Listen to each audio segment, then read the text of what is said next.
Today's show brought to you in part by GoToMeeting. For a free 30-day trial, use code podcast at gotomeeting.com. Before you hit the road, make sure your co-pilot is ready too. Stay tuned for Tales from the Road.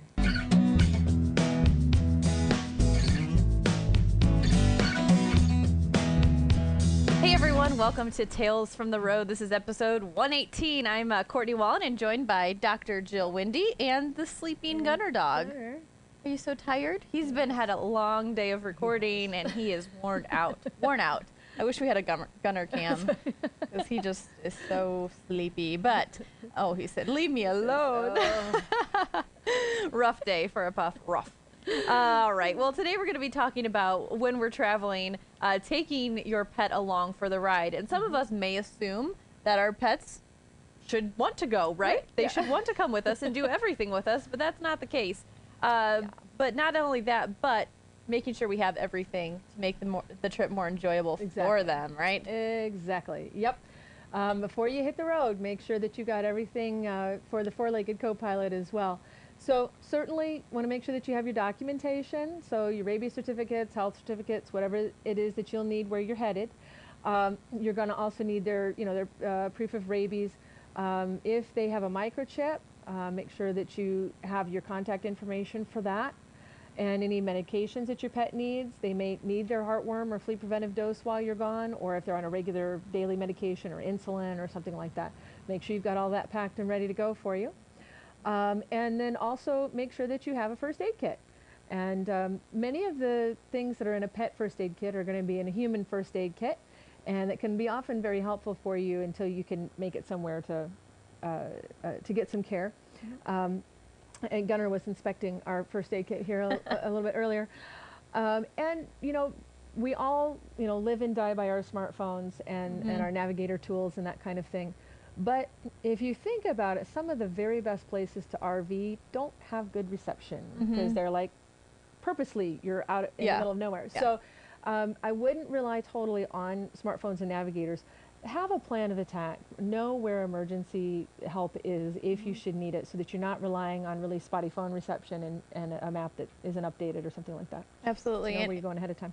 And not only that, but we had the Dr. Google episode. Yes. So not only locating a vet that's near you, but you won't have Dr. Google available, which could be a good thing if you're out there camping to kind of assess your pet's needs. And talking about the microchip really quick, not to put a plug in, but one of our sponsors on the network is Pet Hub.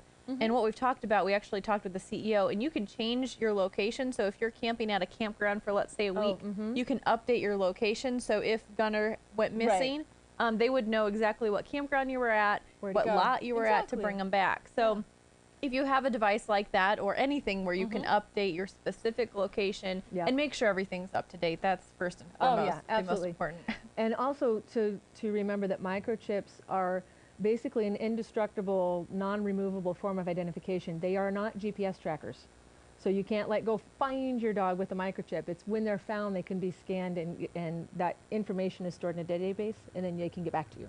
Gotcha. So that's where the Pet Hub thing is really nice, because if your location is constantly changing, then you can keep it up to date. There you go. Exactly. Like I said, no plug, but we just know a lot of our viewers out there use that, and so that's something to remember, or with whatever device you use. Exactly. So our first aid kit, we want to know how to use it as well. So having it's not really going to get you that far if you can't put it into action. Don't know what to do with it. Exactly. And you'll want to go over maybe some things for your first aid kit with your veterinarian. It'll depend a little bit on where you're traveling, the things you might need to expect to take with you, things that could potentially go wrong. And make sure that the doses are proper for your pet of the things that are in there, because some pets can't take certain medications because they have a certain health condition or are on other medications that would interact with it. And so you do need to make sure that you have your first aid kit a little bit customized to your own pet. So absolutely talk with your veterinarian about that. And I do believe that we've got an episode sitting around here somewhere where we talked about first aid kit, so we'll archive that. Yes, it's archived.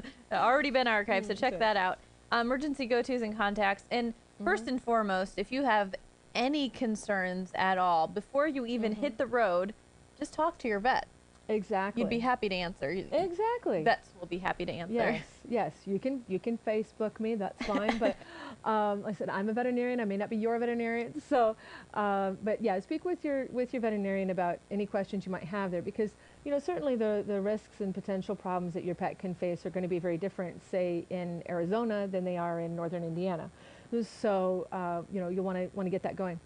Now, make sure that first of all, we talked about making sure that you're cool with traveling your pets, and they're cool traveling with you. So we're going to get a little more in depth with that in our next episode about how to actually prepare them to hit the road. Fantastic. Well, this has been a good episode, and just things to remember. And actually, we have a show called Travel App, and actually one of the apps that we featured was Packing Pro, which gives you a list for everyone in your household who to pack for. So add your pet to your packing list, whether it's an app or if it's just a physical piece of paper. And don't forget these things. We'll have everything in the show notes. Just to go over it again, your documentation, your medication preventatives, first aid kit, and your go-to contact information. So great episode.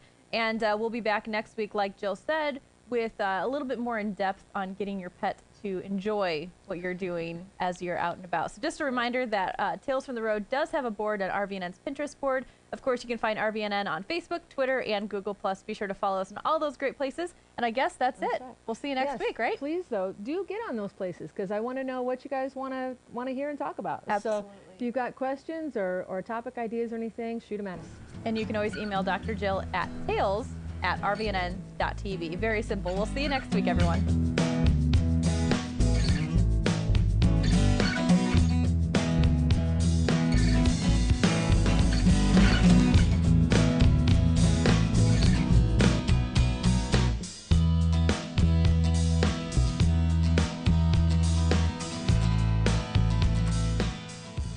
Hey, Gabe, want to go for a walk?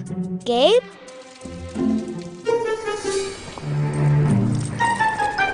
Gabe? Gabe?